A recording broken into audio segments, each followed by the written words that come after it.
Ahí estamos. Hoy terminamos con este tema de procesos, ¿no es cierto? Toda la primera parte de proceso en todo lo que es el concepto y las estructuras de control.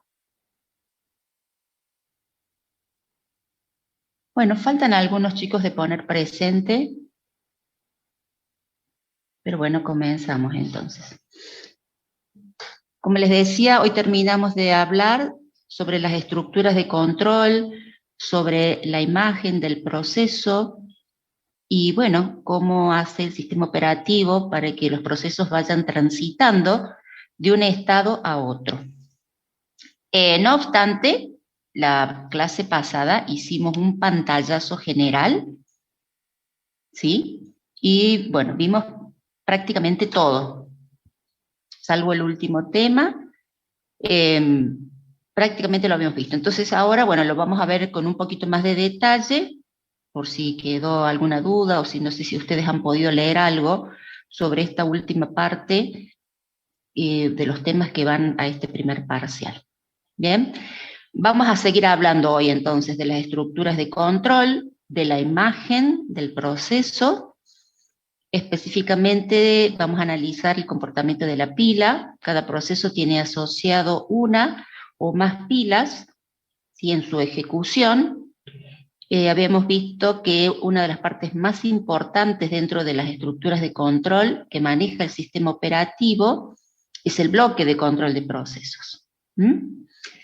Y bueno, ¿cuáles son las funciones, en este caso, relacionado a lo que es la administración del proceso, cuáles son las funciones del núcleo del sistema operativo? Bien. Dentro de lo que son las estructuras de control, el objetivo es justamente poder administrar los recursos, ¿sí? La estructura de control que utiliza para la administración de procesos es la tabla de procesos. No sé si recuerdan, donde se van registrando todos los procesos que están activos en el sistema y se registra todos los recursos que tienen asignados los procesos en cuanto a qué parte de la memoria está utilizando, que tiene asignada, si es una parte de la memoria que está contigua en un solo bloque, si está paginada, segmentada, qué archivos tiene abierto, ¿sí? Y mantiene esta tabla una entrada por cada proceso. Bien, esta tabla tiene que estar en memoria permanentemente, y si hay muchos procesos en el sistema, bueno, está presente en memoria la porción de la tabla que está en uso, ¿sí? Si es muy grande la tabla de procesos. En esta tabla existe un puntero a la imagen de cada uno de los procesos que están presentes en el sistema, ¿sí? ¿Ustedes me pueden recordar qué es la imagen de un proceso?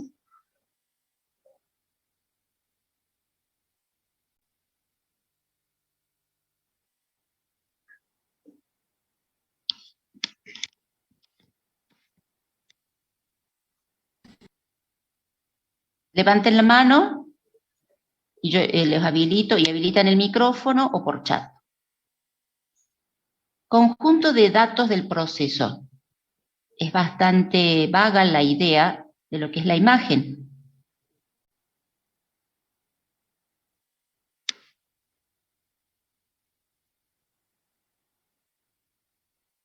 ¿Todavía están poniendo presente algunos? Bueno, esto ya lo tienen ustedes cargado en la autogestión, ¿sí? Cuando se crea un proceso, es decir, vamos más atrás. ¿Cuándo se crea un proceso? A ver de los que leyeron. ¿En qué caso se crea un proceso?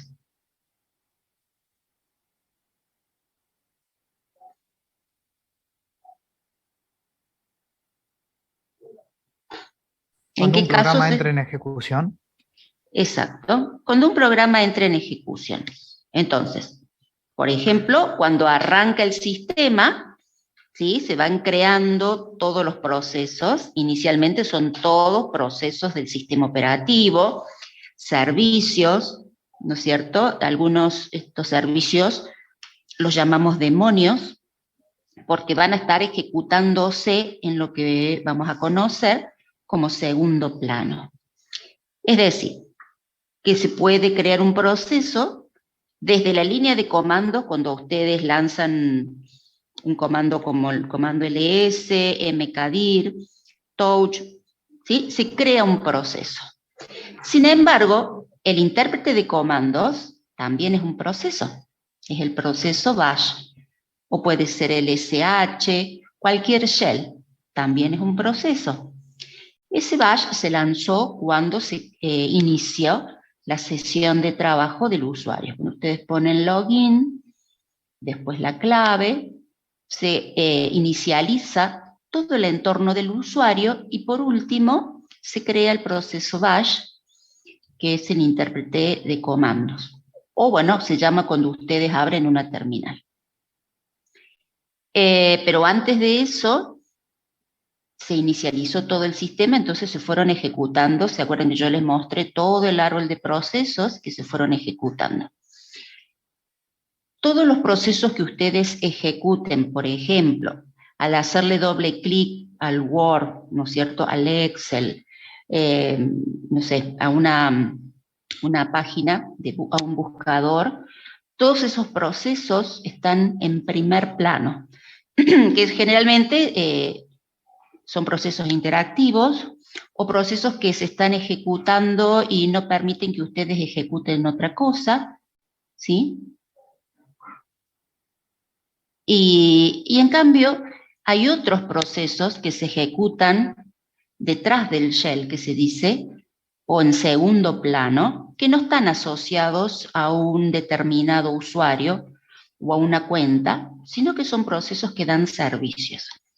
Esos procesos generalmente los llamamos demonios, que no están permanentemente activos, sino que se despiertan cada vez que hay que brindar el servicio. Hay algunos demonios que lo que hacen que es chequear las entradas de mail a la casilla de correos, por ejemplo. Entonces se despiertan cada cierto tiempo para dar ese servicio, o demonios de impresión, ¿sí? Son procesos que dan servicio y están en segundo plano. Entonces vamos a tener procesos en primer plano y procesos en segundo plano. A ver, Juan Pablo levantó la mano. Sí, esos procesos, digamos, demonios, son, por así decirlo, llamados por procesos de primer plano. No. No, los procesos ya están planificados, los demonios son del sistema operativo, son servicios del sistema operativo, y pueden sí, en algunos casos, despertar como consecuencia de algún pedido que haga el proceso que está activo, ejecutándose, ¿sí? Por ejemplo, si el proceso manda un trabajo a impresión, lo que va a hacer el sistema operativo para dar servicio a eso es despertar el demonio de impresión, por ejemplo, que lo único que hace es administrar la cola de impresión, ¿sí? Enviar el primer trabajo de la cola a impresión. Entonces brindan un servicio específico, no están siempre activos, generalmente están dormidos. La clase pasada me preguntaban si los hibernados, ¿cuáles eran? Bueno, son los dormidos, como les había dicho, ya consulté y son esos, pero bueno, a veces cada comando los muestra diferente. Entonces lo importante es reconocer bien el concepto de por qué está en un estado determinado un proceso y bueno, cada sistema operativo le pone un nombre, incluso yo les decía, algunos sistemas operativos manejan menos u otros más estados para los procesos, bueno, en eso se diferencian y bueno, tenemos que aprender a identificarlos. ¿Bien? Entonces retomamos. Se crea un proceso cuando se arranca el sistema, por ejemplo, cuando el el usuario ejecuta desde la línea de comando o ejecuta alguna aplicación con doble clic, por ejemplo, o cuando un proceso llama a otro proceso, ¿sí? Entonces se crea un hijo. Ya vamos a ver que existe una jerarquía de procesos, entonces existen procesos padres y procesos hijos. Bien, entonces todo eso lleva a que deba crearse un proceso. Cuando el proceso se crea, ¿qué hace el sistema operativo? Le asigna un identificador de proceso, un PID, un número que es único para ese proceso. Bien, lo siguiente es registrarlos en las tablas de control que vimos la clase pasada, principalmente en la tabla de procesos. ¿Sí? Registra todos los atributos del proceso y luego le asigna espacio en memoria, ya sea memoria principal o memoria secundaria, le asigna un estado. Mientras está actualizando todas las estructuras de control, el proceso está en un estado de nuevo. Y después, ya cuando le asignó memoria, lo registró en las tablas de memoria, en las tablas de archivo, etc., ya está en un estado de listo. ¿Bien? Y se crea esta imagen del proceso, ¿sí? Se le asigna memoria a la imagen del proceso. Es decir, se define un espacio de direcciones para el proceso. Este espacio de direcciones es virtual. ¿Sí? Fíjense aquí, estas son todas las partes que va a tener la imagen del proceso. El programa que se va a ejecutar, que el programa son las líneas de código, que correspondan a una aplicación, a un comando que viene por la línea de comando, a una subrutina, bueno, lo que sea. Estas son las líneas de código. Los datos con los cuales se van a ejecutar estas instrucciones. ¿Nos está mostrando algo? Estoy mostrando la imagen del proceso. Nosotros estamos viendo el filmina. Sí, sí. ¿El título dice imagen del proceso o no? No. Ah, bien. Qué raro. Por eso parece que no tenía relación. Bueno. No obstante, a ver. Estructuras de control de procesos, ¿sí? Bueno, y ahí tiene que decir imagen, es la misma archivo. ¿No cambió? No, profe. Bueno. No. No, estoy... Exacto. Ah, ya entendí. Sí, sí, sí. Perfecto. Ahora sí. Ahí está. Bien. Sí, me equivoqué al compartir. Bien. Es el mismo archivo, pero bueno, es distinta la pantalla. Bien. Estas son las partes de la imagen del proceso. ¿Sí? Como les decía, tenemos el programa de usuario, los datos con los cuales se van a ejecutar esas instrucciones, la pila, aquí dice pila del sistema, pero aquí podemos tener la pila del programa de usuario y también podemos tener la pila que utilizan las rutinas del sistema operativo. ¿Sí? Rutinas que esté utilizando o que haya llamado el proceso. ¿Sí? No es todo el sistema operativo, sino las que están relacionadas con el proceso. Y luego el bloque de control de proceso o BCP. ¿Sí? Habíamos visto la semana pasada qué datos guarda esta parte del bloque de control de procesos. Fíjense, es la de los datos, la parte que se va actualizando durante la ejecución, conjunto de instrucciones, puede contener una o más pilas, ustedes creo que ya han visto pila. ¿Quién me recuerda qué información se almacena en el bloque de control de procesos? Pueden levantar la mano y me dicen.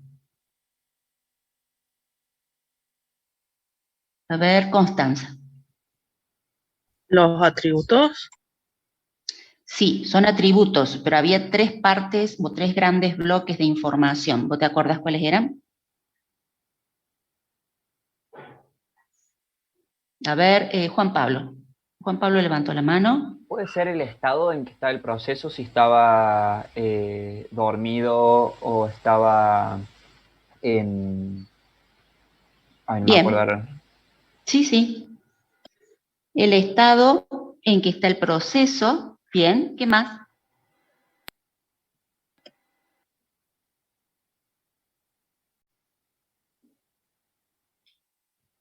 Tres participantes levantaron la mano, a ver quiénes son. Así, vamos más rápido. Sol.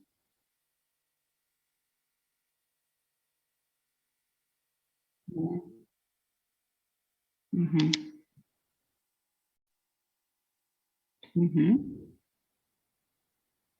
¿Del proceso o del procesador? Es diferente.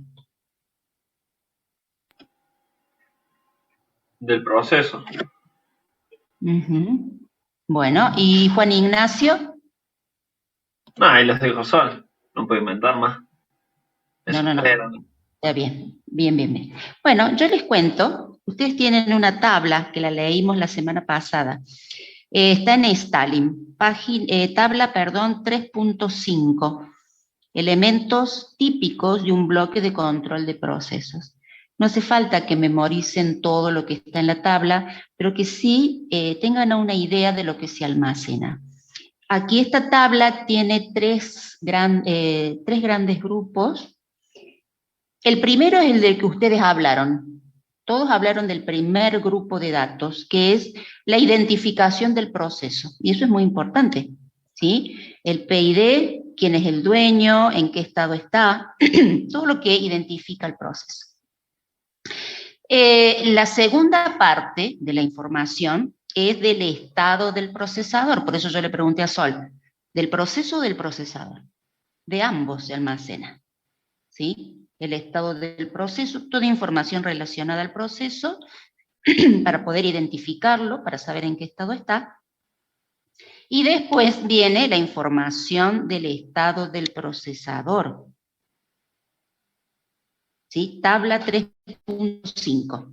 Se almacenan los registros internos del microprocesador, ¿sí? El registro de estado, el contador de programa. El registro de estado y el contador de programa se le dice palabra. Es muy importante que se almacene y punteros de pila. ¿Sí? Los punteros de pila para acceder a esta zona que tenemos acá en amarillo. ¿Sí? Ese es el segundo grupo de información que se almacena en el bloque de control de procesos. El tercer grupo es información de control del proceso.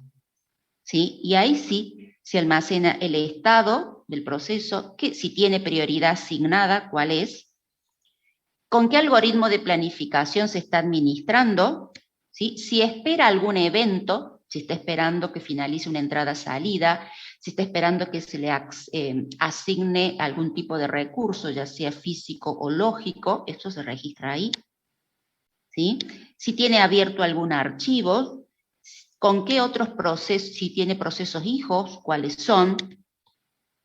Bien, ¿qué parte de la memoria tiene asignada? Si está segmentado, si está paginado. Bueno, ¿y qué recursos tiene asignado? Entonces, son tres partes de información que almacena acá el bloque de control de proceso. Parece mucho, pero habíamos comentado la semana pasada que es necesario esto. ¿Por qué? Porque los procesos no tienen permanentemente el control del microprocesador. Voy a pasar a otra pantalla, permítanme. Les había mostrado esto.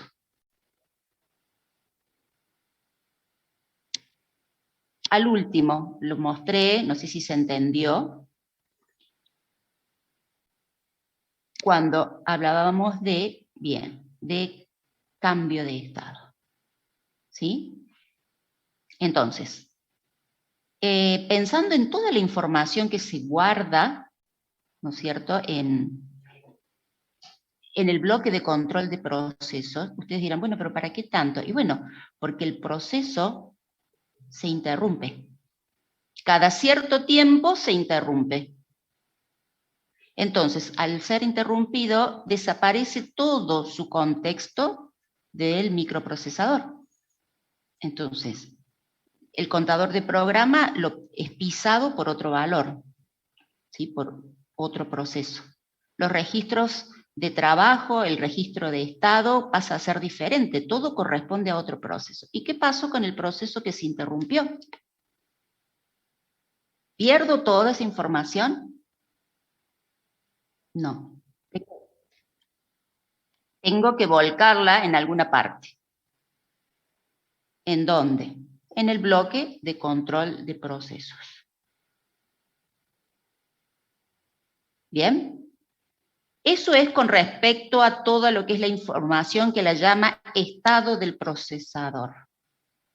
Y después está todo lo que es la información de control, como ya les dije, donde está el estado del proceso, la prioridad, de la planificación, ¿sí? Si tiene espera por algún recurso, qué recursos tiene asignado, qué archivos tiene abiertos, si tiene hijos, si tiene prioridad, etc. Todo se guarda ahí. Bueno, entonces, que esta filmina, la puedo activar, simula la ejecución de dos procesos, el proceso 0 y el proceso 1, y la tarea que hace el sistema operativo. ¿Sí? Principalmente el módulo que hace tanto lo que es la planificación del proceso como el módulo que se encarga de actualizar al bloque de control de procesos. Y el módulo que se encarga de actualizar la tabla de procesos. Bueno, entonces acá tenemos el proceso 0.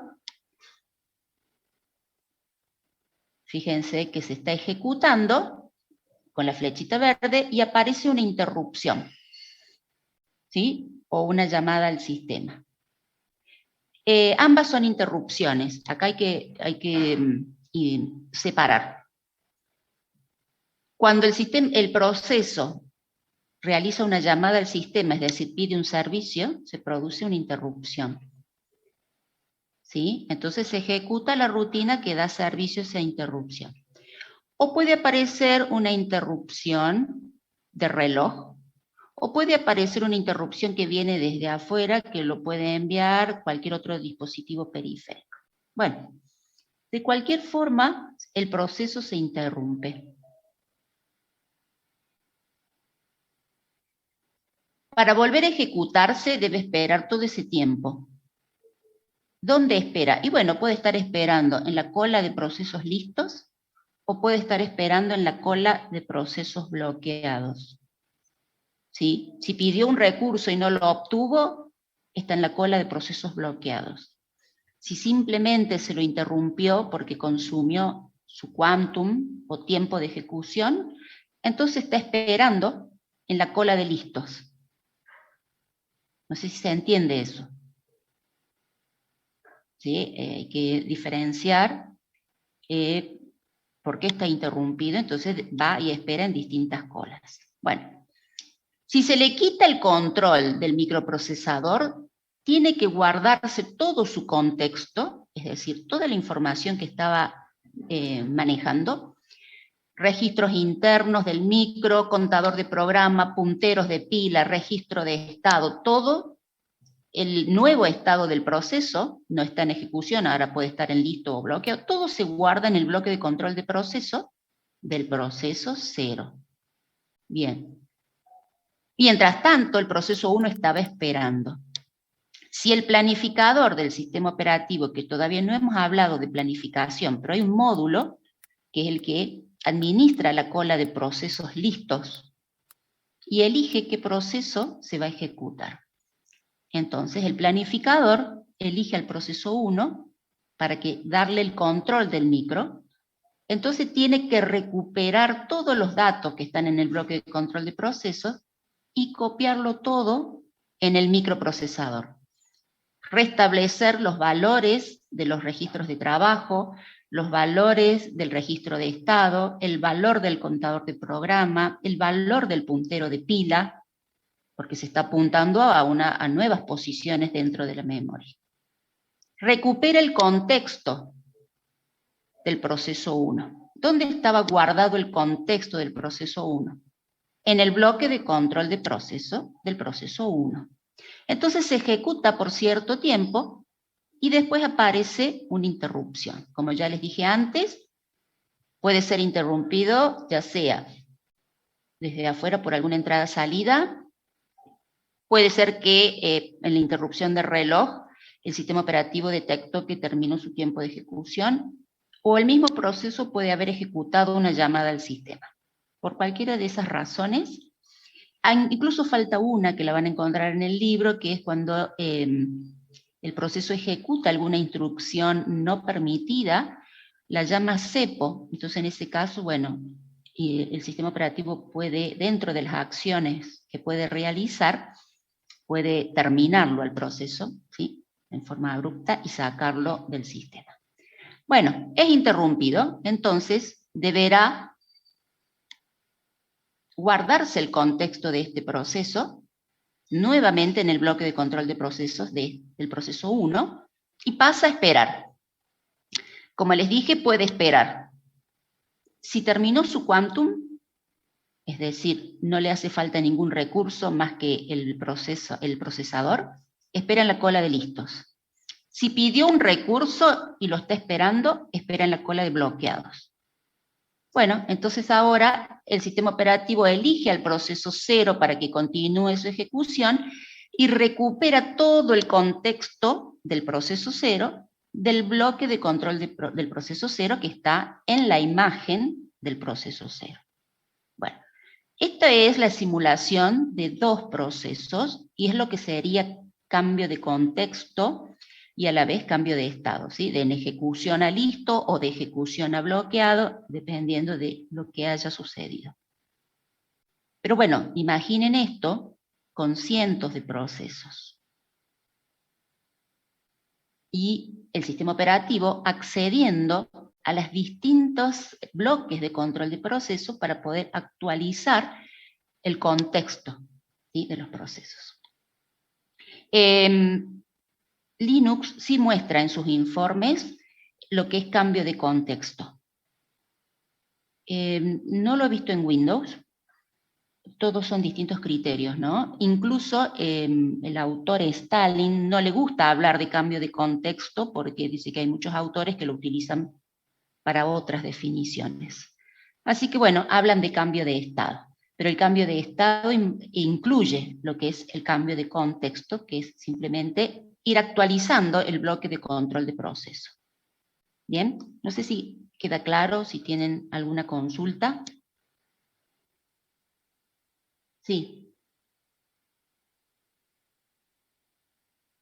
No. Sí. Swapping es acceder a la memoria secundaria, swap, e intercambiar procesos. ¿Sí? Con la memoria principal y real, pero no, esto estamos hablando de lo que es el uso del microprocesador, la planificación, y compartir el micro.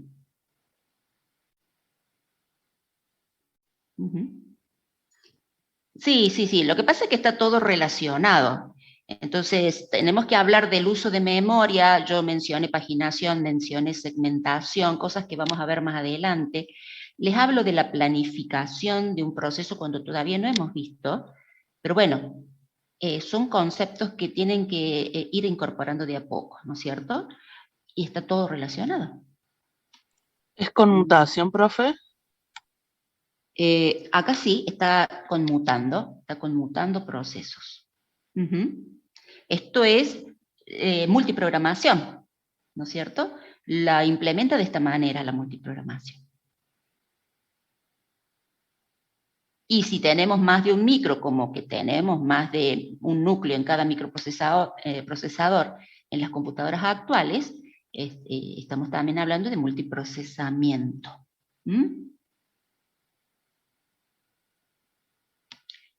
María me pide que repita. Sí, yo hablo, María, de cambio de contexto.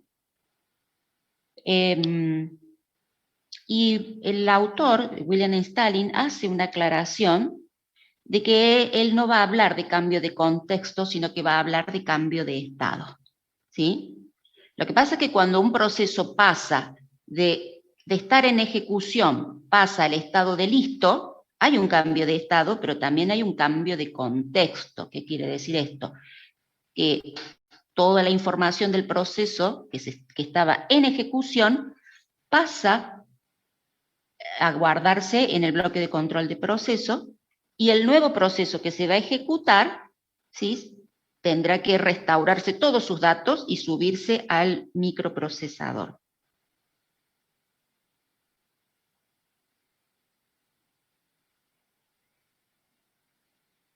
Lo aclara cuando habla de cambio de estado de los procesos. Dice que algunos otros autores dicen que el cambio de contexto es el cambio de modo, que ya vamos a hablar qué es lo que es modo o cambio de modo. Entonces directamente él lo habla como cambio de estado. Sin embargo, el cambio de contexto se da cuando se pasa de estar en ejecución a un estado de listo, o de estar en ejecución a un estado de bloqueado, o de estar en ejecución a un estado de dormido, pero siempre desde ejecución. O cuando está en la cola de listos y pasa a ejecución. Ahí hay un cambio de contexto. Pero nosotros vimos en los modelos de 7 estados, incluso hay modelos de 9 estados, donde hay otros cambios de estado que no involucran un cambio de contexto. Entonces, ¿qué es el cambio de contexto? Es simplemente, si estaba en ejecución, hay que guardar todo en el bloque de control de proceso y recuperar del bloque de control de proceso todo el contexto del proceso que pasa a ejecución ahora. Eso es un cambio de contexto. No todos los cambios de estados involucran un cambio de contexto. Por ejemplo, pasar de bloqueado y suspendido, está en el disco, a bloqueado es simplemente un cambio de estado, no es un cambio de contexto. ¿Se entiende? Lo único que se actualizó en el bloque de control de proceso es el estado del proceso.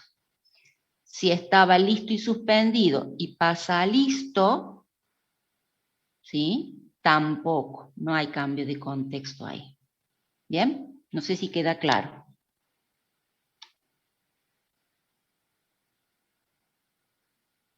¿Tienen alguna otra consulta?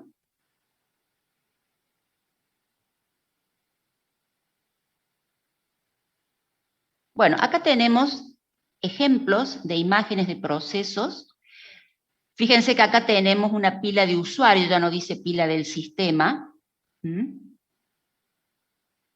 Y la pila, pero también incluye la pila del sistema. Entonces tendríamos que tener pila de usuario, que es del programa que se está ejecutando, y pila del sistema. Y después aquí aparece, esto no lo teníamos antes, espacio compartido de direcciones. ¿Por qué? Porque hay distintos modelos de cómo se implementa la ejecución de los procesos, ¿sí? Este modelo que está planteado aquí, algunas rutinas del sistema operativo se ejecutan como parte del proceso de usuario.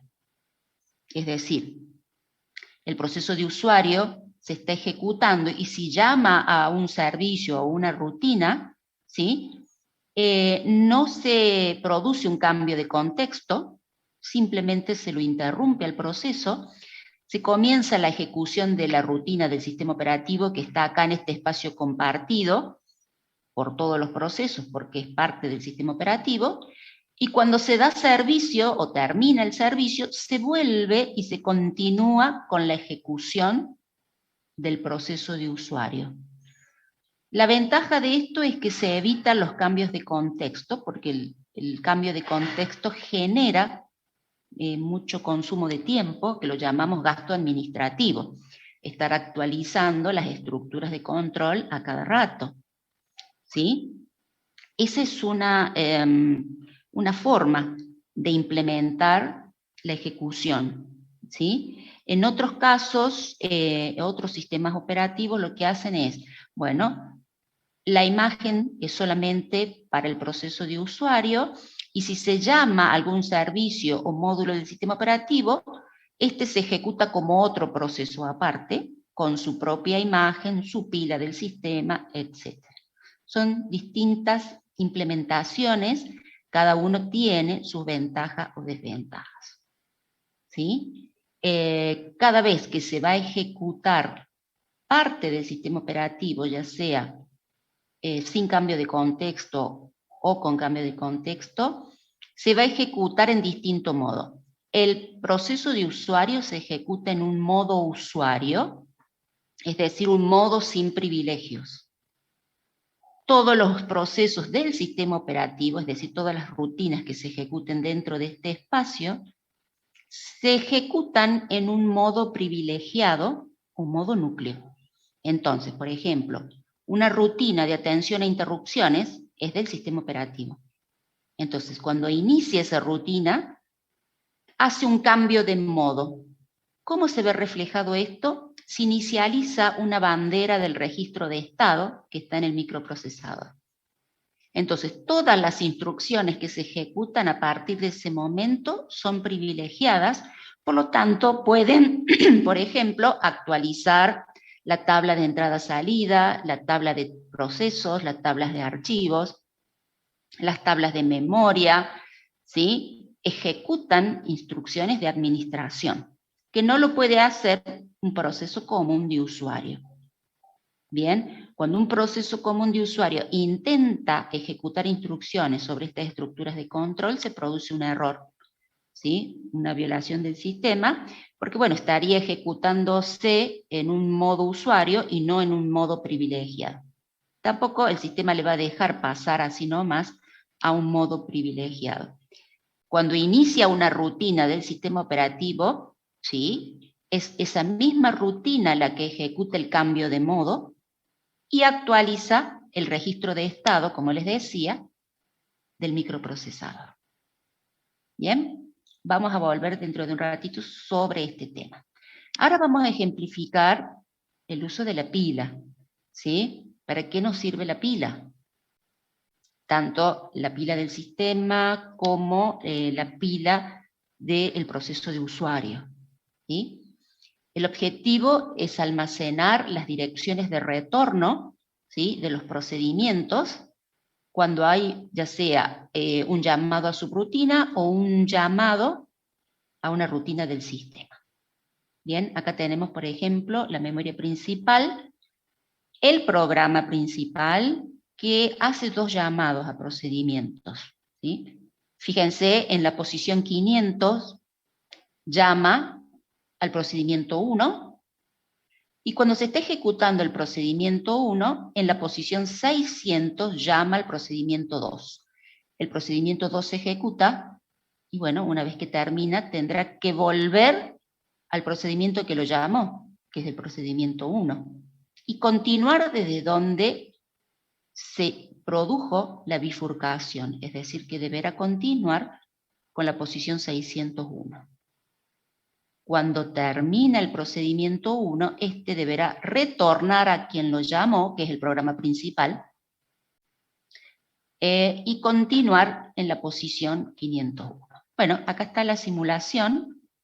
Esta sería la parte de la imagen del proceso que corresponde a la pila. Fíjense que cuando se produce el llamado al procedimiento 1 en la posición 500, se actualiza el contador de programa a la posición 501, que es la que sigue, y ese es el valor que se almacena en la pila. Se almacena el contador de programa y el registro de estado. Ustedes tienen presente lo que es el registro de estado del microprocesador, ¿o no? Porque yo lo he mencionado varias veces.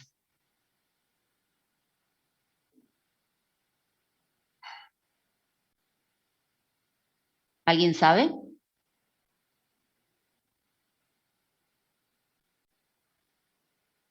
¿Qué es el registro de estado o qué almacena?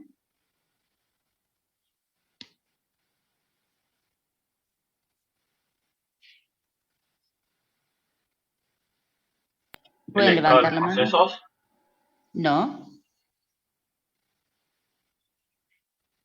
Juan Ignacio respondió, a ver, ya le conozco la voz. Bueno, hay que refrescar ACO. Si no, en la primera parte del libro de Stalin les recuerda y les habla, le hace una introducción a la arquitectura del microprocesador. Contador de programa. El contador de programa es un registro que tiene la dirección o el puntero a la siguiente instrucción. Por ejemplo, acá en el ejemplo 501. El registro de estado, David, es un conjunto de bits o banderas. Cada una de ellas, al mínimo hay 20. Puede haber más en las arquitecturas actuales. Cada uno de ellos da un dato, por ejemplo, el signo. El signo de la última operación aritmético-lógica, aritmética más que todo. El signo de la última operación aritmética ejecutada. Si fue 0 la última operación aritmética o lógica. Si hubo acarreo, si hubo overflow, ¿recuerdan? ¿Con qué paridad? Claro, era la regla estándar IEE 752, algo así. No. ¿O era la otra que tenía? Es que me la acuerdo visualmente, pero así en palabras. Pero eso es codificación, no es el registro Ah. de estado. Claro, sí, es que había otra que era parecida, que era un cuadro. Me acuerdo que era rosa. Va, como le enseñó mi profe, que tenía varios espacios y depende de ciertas condiciones iba a un 0 o un 1. No, bueno, pero eso es A ver si lo busco. codificación. Eso es codificar un número con signo, si estamos hablando de lo mismo. Así como podías codificar en BCD, podías codificar en IEEE 754, etc. Yo estoy hablando de los registros internos del microprocesador, estoy hablando del registro de estado. ¿Sí? ¿Puede ser lo ¿Dónde? de ejecución, listo, bloqueado, nuevo y terminado, eso?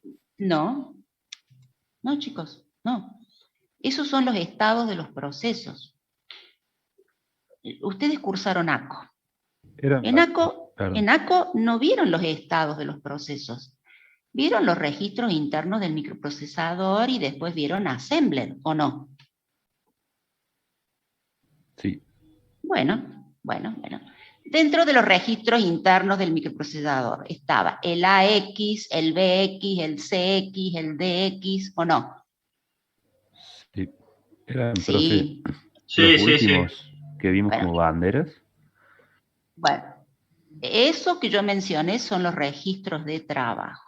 Las banderas, no sé quién me habló, son, Francisco, exactamente, conforman el registro de estado. Cada bit del registro de estado es una bandera. Entonces ahí ustedes tenían el carry, el signo de la última operación. Si no es 0. Exacto, la paridad. Y esas banderas las consultaban las instrucciones de salto, ¿se acuerdan? JNZ, JZ, ¿se acuerdan? JC. No sé si usaron instrucciones de salto. Bueno. Sí. Bien. Pero hay más banderas, ¿sí? Hay banderas que indican, por ejemplo, si están activas o no las interrupciones, es decir, si el microprocesador atiende interrupciones o no. Hay otra bandera que indica el modo de trabajo, como hablé recién, si está en ejecución modo usuario o está en ejecución modo núcleo o privilegiado, ¿sí? La paridad, bueno, mínimo hay 20, puede haber más, 32 o quizás más, el tamaño del registro de estado, y registra la forma de trabajo del microprocesador. Y, por supuesto, les permite controlar la ejecución del proceso. El registro de estado es muy importante, por eso se guarda junto con el con el contador de programa en la pila. También cuando hay un cambio de contexto, el registro de estado, el contador de programa, el puntero de pila, los registros de trabajo, todos se guardan ¿a dónde? cuando hay un cambio de contexto. En el bloque control de proceso. En el bloque de control de proceso. Exacto. ¿Sí? Entonces, el hardware está muy relacionado con el software. El software, el sistema operativo, evoluciona para poder manejar y controlar el hardware. Hay cosas que se manejan directamente por hardware del microprocesador y otras lo hace por software el sistema operativo. Ya vamos a ver que todo lo que es paginación y segmentación lo maneja internamente dentro del microprocesador, por hardware. ¿Sí? Entonces, nosotros no podemos olvidarnos de todo lo que vimos en ACO. Es por eso que les piden que ustedes aprueben ACO para poder cursar sistema operativo. El que lo olvidó lo va a tener que repasar un poquito. Incluso Stalin da una introducción al hardware y dice en el capítulo 1, si no lo han leído, que por ejemplo el ciclo de instrucción está compuesto por un ciclo de búsqueda de la instrucción, lee el código de la instrucción, y un ciclo de ejecución, ¿cierto? Cuando busca el dato y ejecuta la instrucción, y además hay un ciclo de interrupción, es decir, que cuando están activas las interrupciones, lo que hace el microprocesador es chequear las interrupciones. Si ha llegado alguna interrupción, ejecuta o llama a las rutinas de atención de interrupciones. Y si no hay interrupciones, continúa nuevamente con la siguiente instrucción dentro del programa que se está ejecutando. Si hay una interrupción, lo que hace es suspender el programa que se está ejecutando, se ejecuta la rutina de atención a interrupciones, que es del sistema operativo, y luego se devuelve el control al programa que se estaba ejecutando. Mientras se estaba ejecutando el programa de usuarios, lo estaba haciendo en modo usuario. Si hubo que atender a una interrupción, se pasó a ejecutarse a modo núcleo. ¿Sí? Pero todo viene de una introducción de cosas que vieron en ACO. Entonces ustedes, para poder entenderlas, tienen que refrescar lo que ya vieron. No sé si se entiende lo que estoy planteando. Bueno. Bien, seguimos con la simulación. Fíjense aquí. Se utiliza la pila durante la ejecución. Se guarda cuál es la próxima instrucción a ejecutarse dentro del programa principal, la 501. Se ejecuta el procedimiento 1 y en la posición 600 se llama al procedimiento 2, es decir, un llamado a subrutina. Bien. Entonces el contador de programas se actualizó, se puso en 601 y eso es lo que se va a guardar en la pila. Fíjense que es la misma pila del proceso del sistema, lo llama. Puede ser la pila de usuario, puede ser una pila del sistema operativo. Bueno, ¿qué pasa? Cuando se guarda, vuelvo un poquito atrás, en la pila se ejecuta el procedimiento 2, fíjense que aquí no hay ningún llamado a subrutina, sino que se ejecuta hasta terminar y retorna, tiene que retornar al procedimiento 1 que lo llamó. Entonces, para poder retornar y continuar con su ejecución, debe recuperarse de la pila ese valor 601 y guardarlo en el contador de programa, porque esa es la próxima instrucción a ejecutarse. ¿Sí? Entonces, el procedimiento 1 se ejecuta hasta terminar. Acá deberá haber una instrucción ret de retornar al programa principal que fue quien lo llamó. Para poder hacerlo, tiene que recuperar, ¿sí?, este valor 501 y guardarlo en el contador de programa. ¿Para qué? Para poder continuar la ejecución desde ahí. Y bueno, después se ejecuta el programa principal hasta terminar. ¿Bien? Esto en el caso en que se esté ejecutando un programa principal y hay llamados a subrutinas o procedimientos. Pero ¿qué pasa? A veces cuando se hacen llamadas, se pueden llamar a otros programas.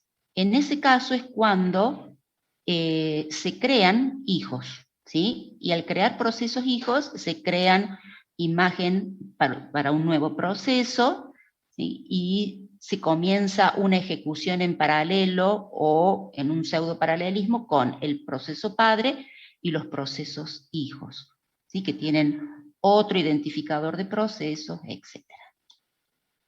Bien. Bueno, esto es lo que hablamos hace un rato: identificación del proceso, información del estado del procesador e información de control del proceso. Eso fue lo que al principio de la clase hablamos bastante. Identificación del proceso, PID. PPID es el identificador del proceso padre, es decir, quien lo llamó, y el UID es el identificador del usuario, ¿sí? Dueño del proceso. Cuando ustedes están trabajando desde la línea de comandos de Linux, lo pueden ver bien si ejecutan PS o PS-L. No lo han visto todavía, pero lo pueden buscar en el capítulo 8 del libro de Linux. Les muestra este campo, el PPI del padre. Bash, que es el intérprete de comando o shell, es el padre de todos los procesos que se ejecutan por la línea de comandos.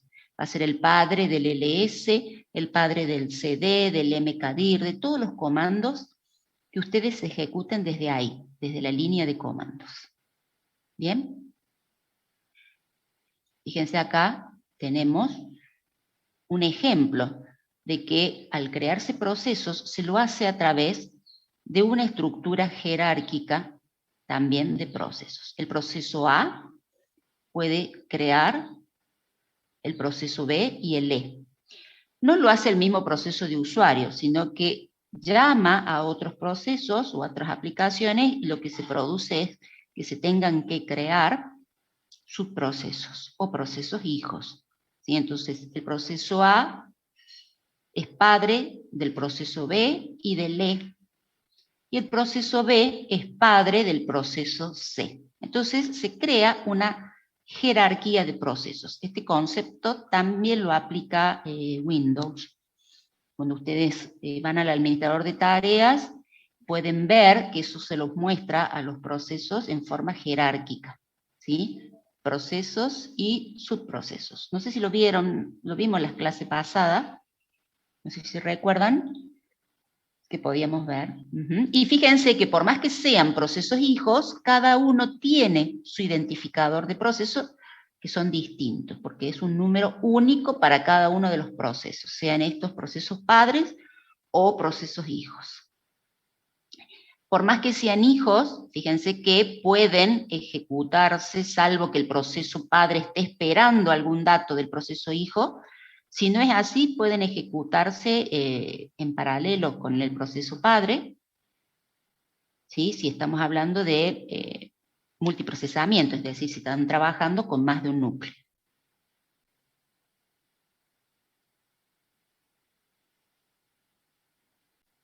Jerarquía de procesos. ¿Quién es el padre del proceso B? A. A. Perfecto. A. Muy bien. ¿Pueden dos procesos tener el mismo PID? No. Muy bien. No. Cuando un proceso termina, ¿qué pasa con el PID?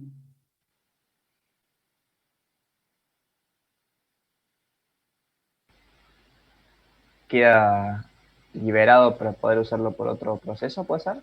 Sí, muy bien. Cuando el proceso termina o muere, ¿sí? Se registra toda la utilización que se hizo de los recursos y bueno, queda liberado el PID. Más adelante puede reutilizarse el PID. Eso se encarga el bloque de control de dárselo, ¿cómo se diría? Hay una liberarlo. rutina. Hay una rutina que permite crear procesos y asignarle PID. Y cuando termina un proceso, también actualiza las estructuras de control, ¿sí? Porque tenemos una de las funciones del núcleo, es la parte de auditoría y de mantener un registro de toda la utilización de los recursos, es también función del núcleo, ¿sí? Entonces, lo hace el mismo sistema operativo. Después libera el PID, ¿sí? Lo mismo hace con los inodos, ¿sí? Lo asigna a un archivo y cuando ese archivo se borra, el inodo se libera, ¿sí? Y puede ser asignado más adelante a otro archivo. ¿Bien? Tiene la misma forma de trabajo. Profe, una consulta. Sí. Ahí el proceso a ser el padre no sería PPID. Sí, pero como la pregunta es sobre el proceso B. No, porque decía PID solamente. A ver, el proceso A es padre del proceso B y del proceso E. ¿Sí? Sí. Pero acá pregunta, ¿quién es el padre del proceso B? Por eso la respuesta es el proceso A. No menciona el proceso E en la pregunta, pero nosotros viendo la gráfica vemos que también es padre de E, pero como no lo pregunta, por eso... No, yo sé, pero mi duda era que vio que dice proceso A, P y D. ¿No sería PP y D? No, el PID identifica el proceso A. Acá, ya te entendí la pregunta, acá, donde está en un color cobre que dice proceso E, el PID es 310, identifica E. Ahí se podría agregar y poner PPID 200.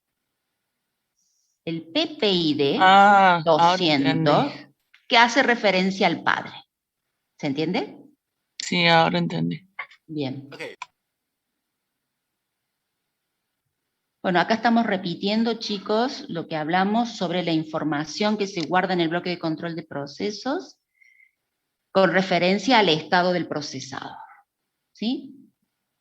Por eso lo paso un poquito rápido. Y de control de procesos, información de la planificación, del estado, los punteros a otros procesos o a procesos hijos. En lo que es comunicación de procesos lo vamos a ver más adelante, es cuando está compartiendo algún recurso con otro proceso. Y bueno, se registra ahí qué recurso se está compartiendo y en qué estado está. Bien, si tiene privilegios sobre alguna porción de memoria, o si puede ejecutar algún conjunto de instrucciones en modo privilegiado o no. Bien, qué parte de la memoria está usando, y si es memoria paginada, bueno, aquí se registra el acceso a las tablas de página. No vamos a decir más que esto porque es un tema que tenemos que ver más adelante, y bueno, no quiero que se compliquen ustedes. ¿Bien? Bueno, funciones del núcleo. Como son funciones del núcleo, todas estas operaciones, gestionar los procesos, gestionar la memoria, gestionar la entrada-salida, como yo les había mencionado en lo que es atención e interrupciones, se ejecutan en modo privilegiado o modo núcleo. Y el soporte, funciones de soporte al sistema. Cada vez que se deben ejecutar rutinas que cumplen esta función, como crear procesos, cambiar de estado, cambiar de contexto, actualizar tablas de proceso, que corresponden al punto 1, todas se ejecutan en modo núcleo o privilegiado. Asignar memoria, ¿sí? Registrar en la tabla de memoria, moverlo dentro de la memoria al proceso, pasarlo a swap, intercambio, todo lo hace en modo núcleo o modo privilegiado. ¿Bien?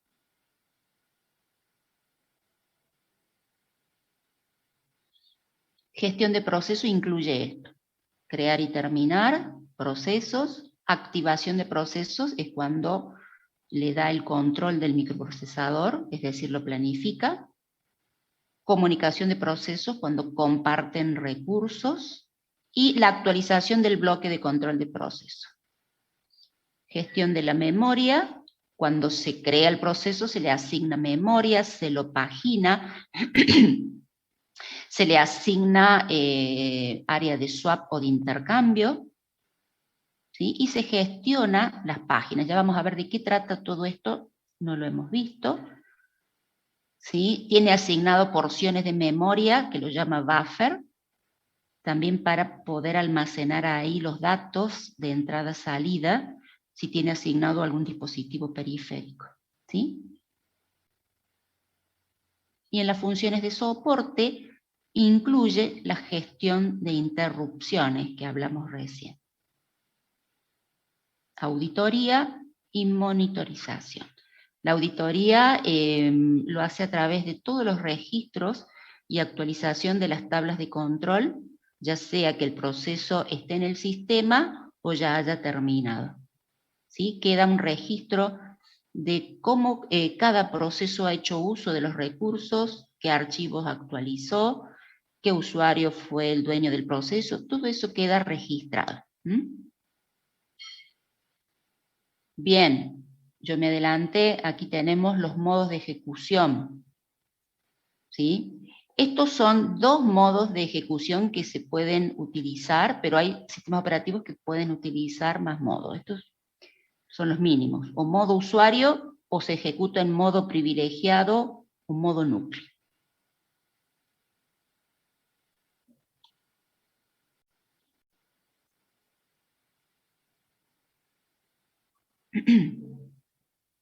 Ahí está, el registro de estado contiene un bit que indica en qué modo se está trabajando. Juan Pablo, ¿quiere preguntar algo? Sí, en sistema operativo Windows no se puede entrar en el modo núcleo, ¿no? ¿O sería una referencia al modo administrador?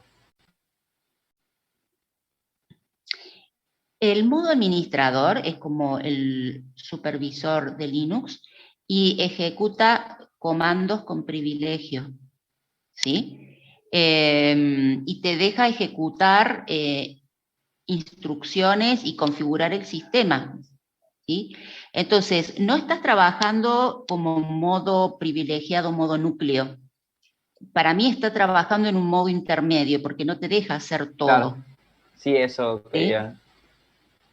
Porque el Bien. núcleo realmente no se tiene acceso, ¿no? No, el sistema operativo en la parte del núcleo no. Desde Windows no. Perfecto, gracias. Son rutinas que nosotros, por más que seamos un usuario con privilegio, no las vas a poder manejar. Al menos que yo conozca. Gracias. Puedes seguir consultando.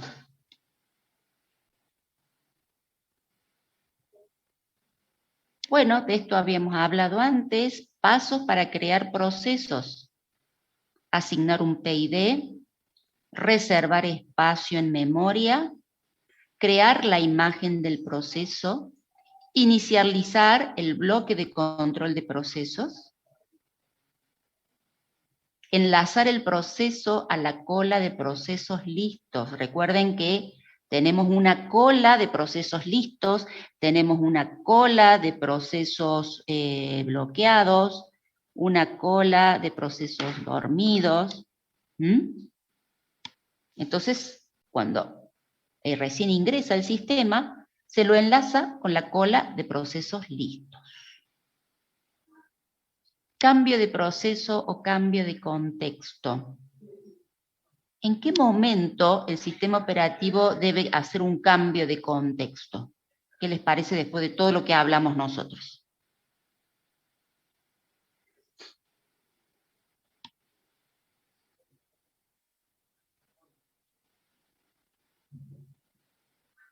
En cualquier momento cuando el proceso lo solicita. No. Cuando se generan interrupciones, me dice David. Bien. Ahí sí.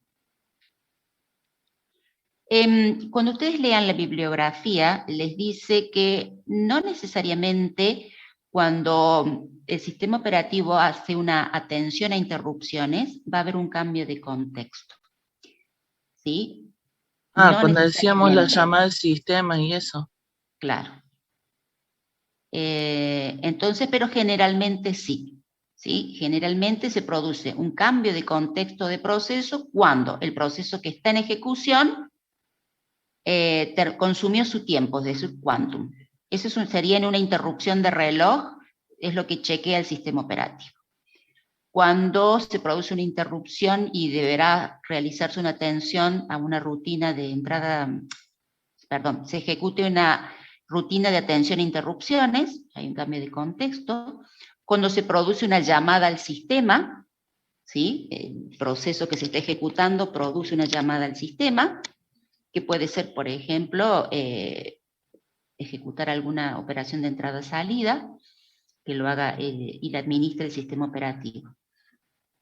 Bien, o cuando hay algún tipo de error o violación, ya sea que el proceso quiera acceder a una porción de memoria que no tiene permiso o quiera abrir archivos a los cuales no tendría que tener acceso, bueno, también se produce una señal de error y un cambio de contexto.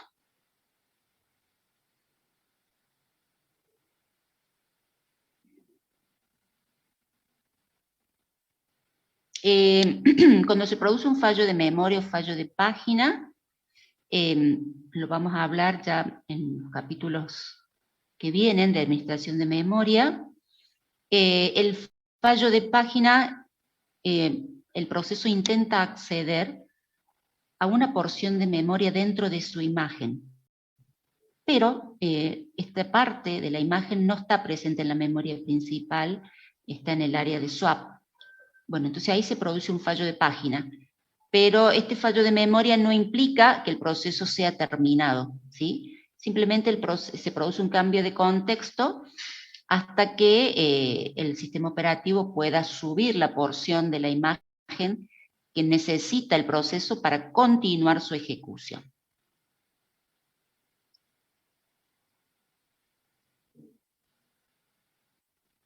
El proceso actual, ¿a qué estado pasará? La pregunta.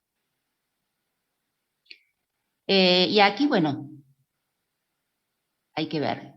Si se produjo una interrupción de reloj y finaliza su tiempo de ejecución, o tuvo que ejecutarse una rutina de atención a interrupciones porque finalizó una operación de entrada-salida, el proceso que se estaba ejecutando pasa a la cola de listos. Pero si mientras se estaba ejecutando hubo un fallo de página, porque intenta acceder a información que no tiene en RAM, pasa a estado bloqueado hasta que, bueno, se cargue en la memoria la página que el proceso necesita para continuar su ejecución, ¿sí? Todo depende de por qué el proceso es interrumpido. ¿Mm?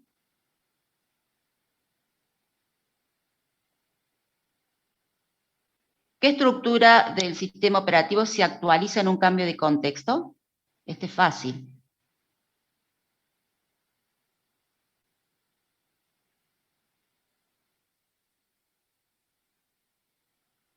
En un cambio de contexto,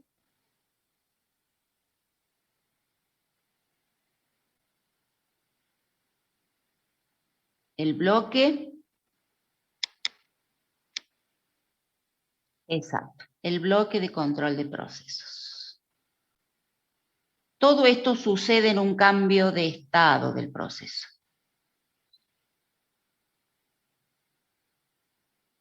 En realidad, no es en cualquier cambio de estado, ya lo habíamos hablado, es cuando pasa de estar ejecutándose, ¿sí?, a otro estado, ya sea a listo, bloqueado o dormido. El tema es cuando deja el microprocesador.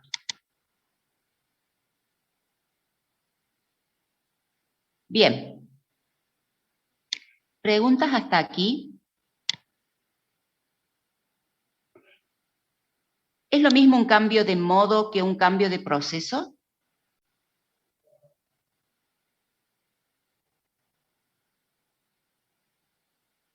¿Qué les parece?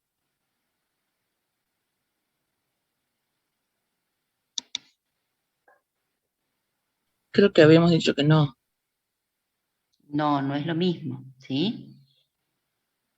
Un cambio de modo es cuando se están ejecutando instrucciones sin privilegio, modo usuario, o cuando se están ejecutando instrucciones privilegiadas o en modo núcleo, ¿sí?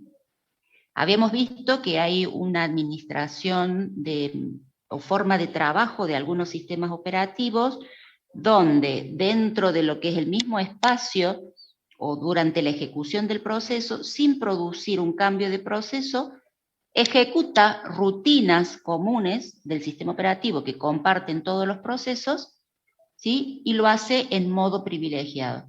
Entonces, no hace un cambio de proceso, simplemente continúa la ejecución de rutinas con privilegio.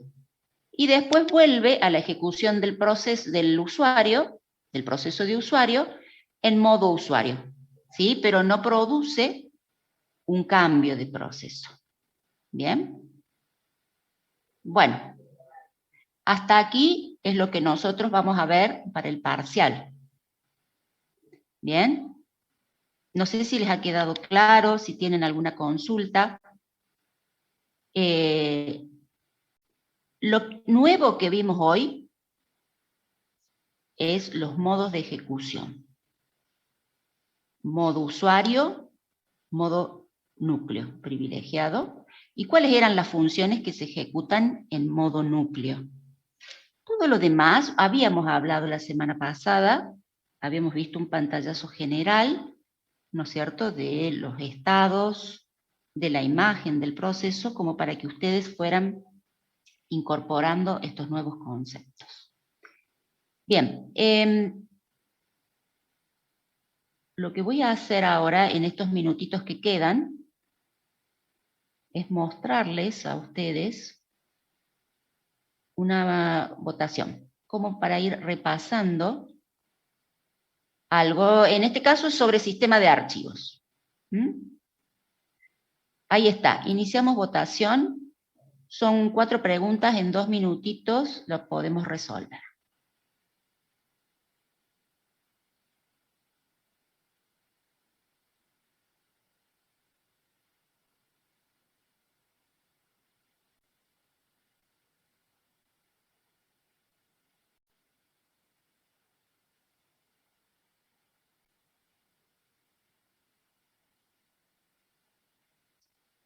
A ver, no han votado, chicos, solamente uno votó. Ah, están pensando. Pensé que lo iban a hacer así, al toque.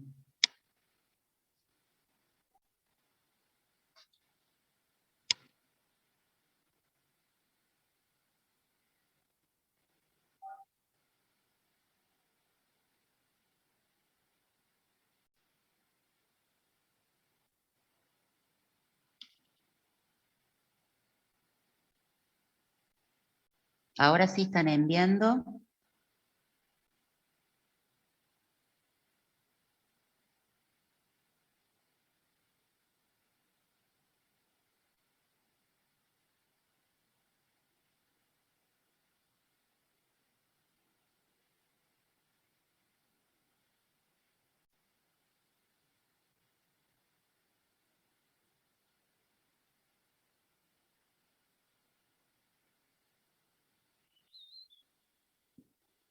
Sí.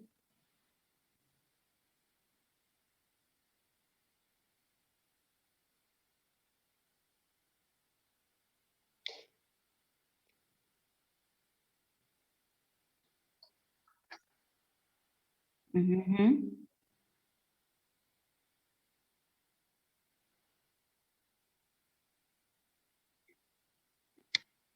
Claro, exacto. Ujú. Claro, sí. Es a modo de ejemplo, ¿sí? Lo que es concepto ya es hasta el punto anterior, ¿sí? Esto es a modo de ejemplo y ustedes lo van a ver todo en la parte práctica.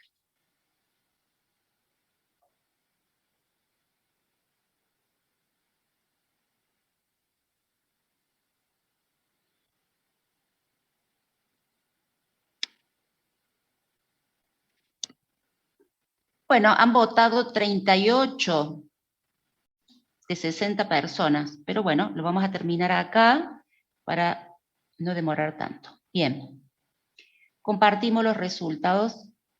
La primera dice, NTFS utiliza bitmap para registrar los bloques libres en el disco. Bien, la mayoría contestó que esto es verdadero, y es así. Son mapas de bits, ¿recuerdan? Donde cada bit indica si el bloque está asignado o está libre. Bien, con un 1 estábamos registrando de que estaba libre, y de ahí podía tomar los bloques para poder asignarlos a los archivos.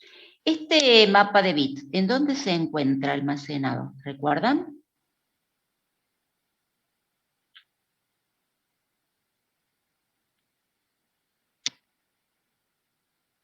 En la primera parte del disco, ¿puede ser? De secundario, en la memoria de arranque.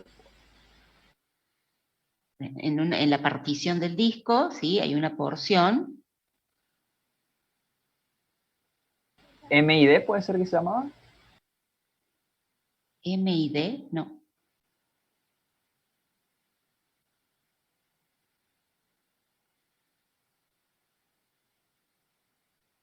No, bueno, pero es una porción dentro de lo que es la partición del disco, ya sea destinada para Windows o para Linux.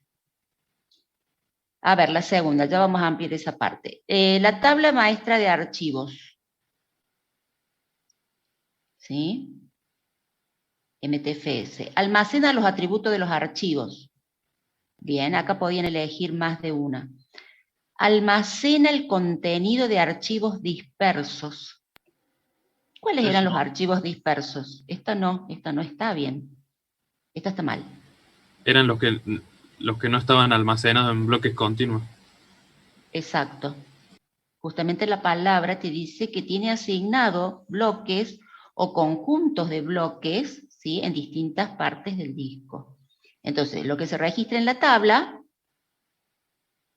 es qué bloques tiene asignado, o qué porciones, ¿sí? Si tiene, por ejemplo, a partir del bloque 100, 10 bloques. Entonces tendrá del 100 al 109, por ejemplo. Y después tiene otra porción, etc.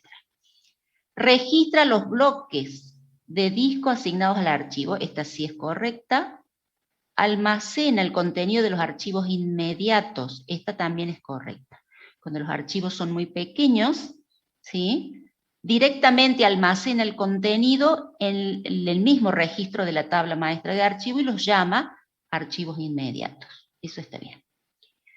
Después, NTFS, opción múltiple también, reconoce nombres de archivos de hasta 255 caracteres. Esto está bien. O nombres largos que le llaman. El sistema de archivos es no jerárquico. Esto está mal. Utiliza un sistema de archivos jerárquico en árbol invertido, donde tenemos un directorio principal y a partir de ahí... Profe. ¿Sí? Está. Y a partir de ahí tienen un nivel con subdirectorios y más abajo otro nivel con otros subdirectorios, etcétera, formando las distintas ramas. O sea que el sistema de archivos sí es jerárquico. Utiliza direcciones de disco de 64 bits, esto es correcto.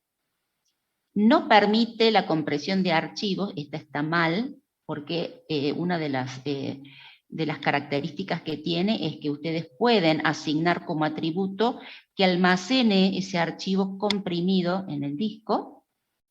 Bien. Implementa la tolerancia a fallos a través de la redundancia, y esto es correcto. Lo hace, recuerdan, a través de duplicar la información en los discos o en arreglos de discos que los llamábamos RAID. Bueno, la cuarta, solo se pueden crear enlaces duros dentro del mismo sistema de archivos. Verdadero. ¿Sí? Cuando el enlace es duro, solo se puede crear dentro del mismo sistema de archivos. Si vamos a enlazar archivos que están en otros sistemas de archivos, en otra partición, dentro del mismo disco o en otra máquina, tienen que utilizar enlaces simbólicos. ¿Sí? Entonces acá lo correcto es verdadero. Una partición extendida puede contener un sistema de archivos, por ejemplo, NTFS. Aquí la correcta es falso. Una partición extendida puede contener particiones lógicas. Cada partición lógica puede contener un sistema de archivo, pero la partición extendida no.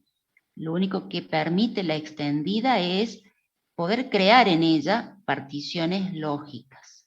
Recuerden que en la tabla de particiones tradicional, MBR, tenemos 4 entradas, que pueden ser configuradas como 4 particiones primarias, o como 3 particiones primarias y una extendida.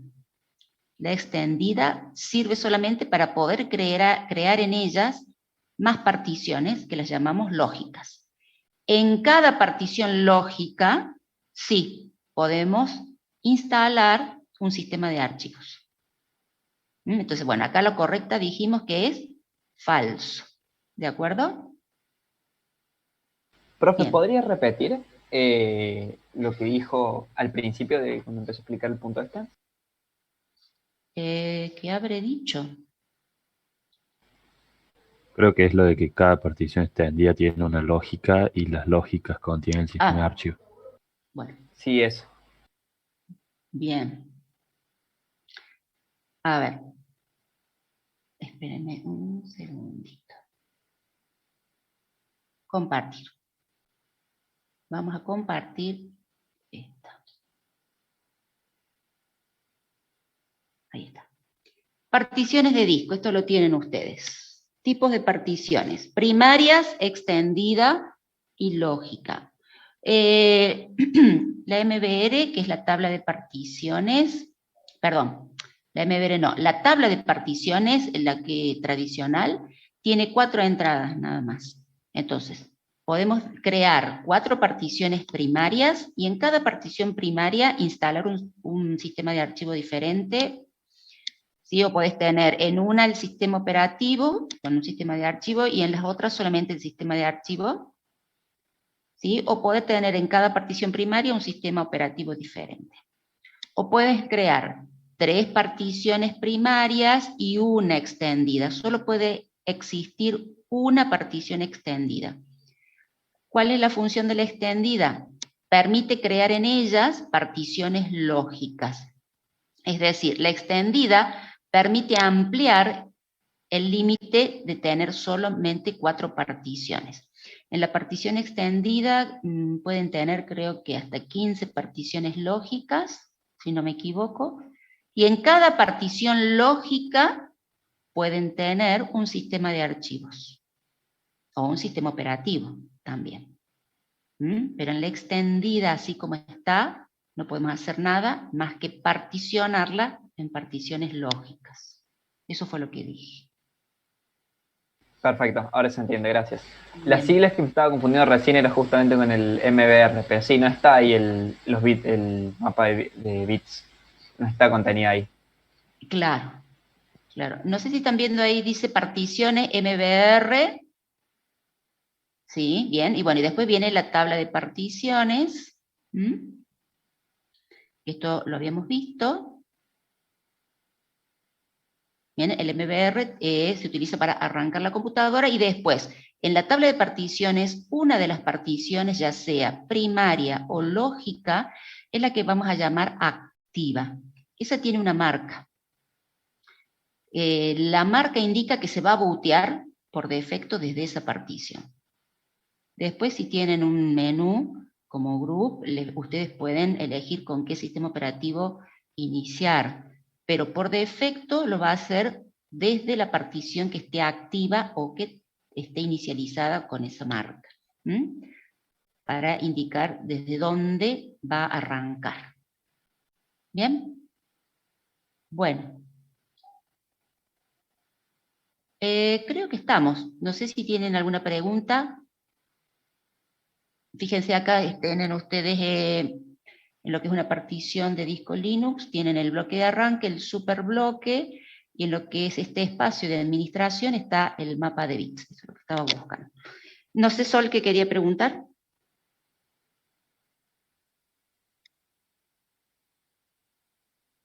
Ajá.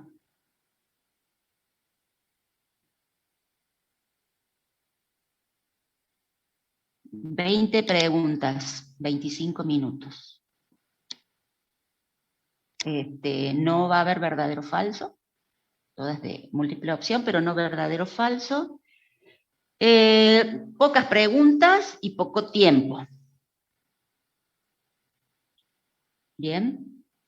Vamos a ver el tema de la asistencia, cómo la voy a tomar, si voy a tomar uno por uno, ya veo. Ustedes ahora están conectados 64, más o menos se habían conectado. No sé si esa es la cantidad que se presentan en los parciales. ¿Tienen idea? No, va a ser bastante más, profe. Bien. Porque inscriptos son muchos, son casi 100, creo. Sí, van a ser bastante más cuando se presenten. Más o menos 90 por ahí. Bueno, ya vamos a ver cómo tomamos más asistencia. Voy a demorar más tomando asistencia que el parcial. Se ha unificado, ¿sí? En toda la cátedra, 20 preguntas, 25 minutos. Eso es lo que se va a tomar en todos los cursos. El parcial práctico es distinto. El teórico tiene esas consignas. Las preguntas son... No. Distinto. Cada profe hace sus preguntas. Se unifica la forma, ¿no?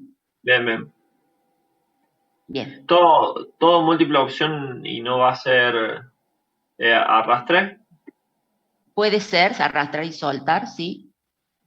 Genial. Bueno, gracias, profe. Bien. ¿A completar tampoco? No, a completar no. ¿Arrastrar y soltar o múltiple opción? El tema es que en el completar pusiste una letra mal y ya te lo tomo mal. Claro. Signo. Exacto, después tengo que revisar uno por uno. Entonces no. María había levantado la mano. No sé qué quiere preguntar. ¿O fue por error? Bueno, a desarrollar no. No va a ser secuencial, va a ser libre.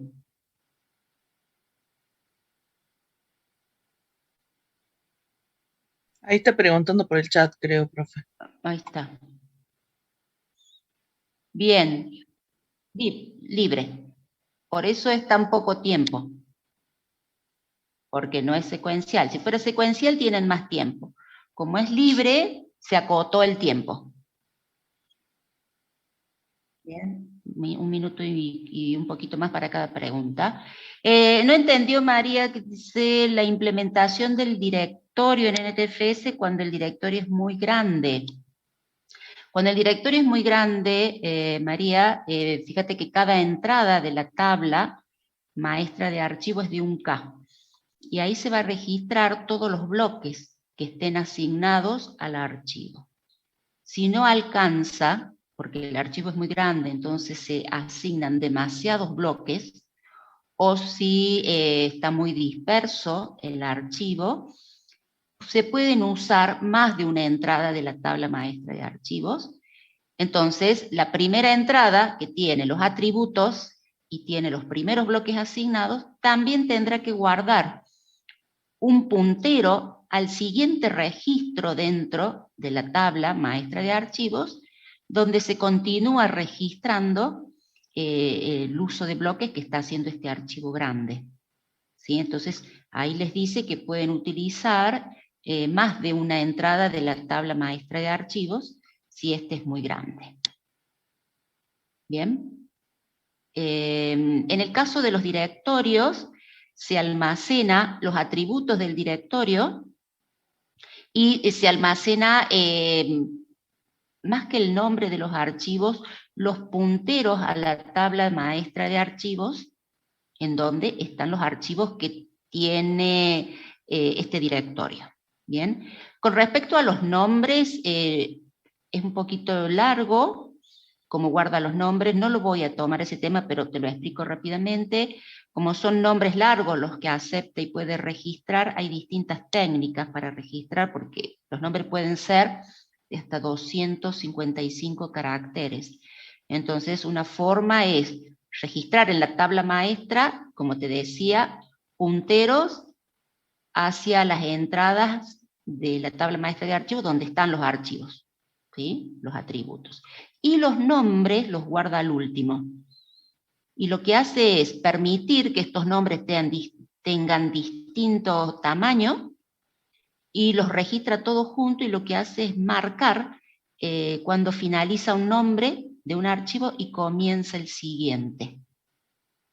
¿Bien? Pero bueno, como eso es muy relativo de cómo lo maneja cada sistema operativo, yo prefiero tomar en forma general qué contiene la tabla maestra de archivos, ¿sí? Y en el caso de los directorios, simplemente registrar qué directorios están dentro de un, perdón, qué archivos contiene un directorio, nada más que eso. No sé si respondo de esa manera.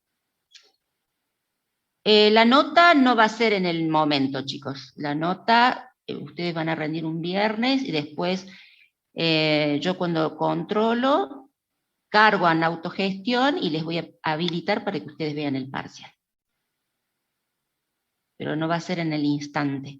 Primero a mí me gusta ver qué pasó, si punteó bien el módulo o hay algo que se deba corregir.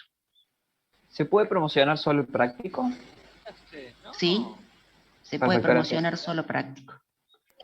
Bien, se puede promocionar solo teórico también, lean bien la modalidad. Bien, bueno, nos reencontramos el viernes, suerte para el lunes que tienen el parcial práctico.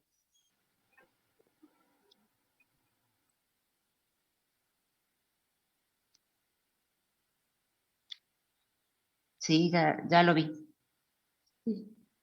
Ya lo vi, estuve chequeando, pero bueno, vamos a ver cómo tomamos la asistencia.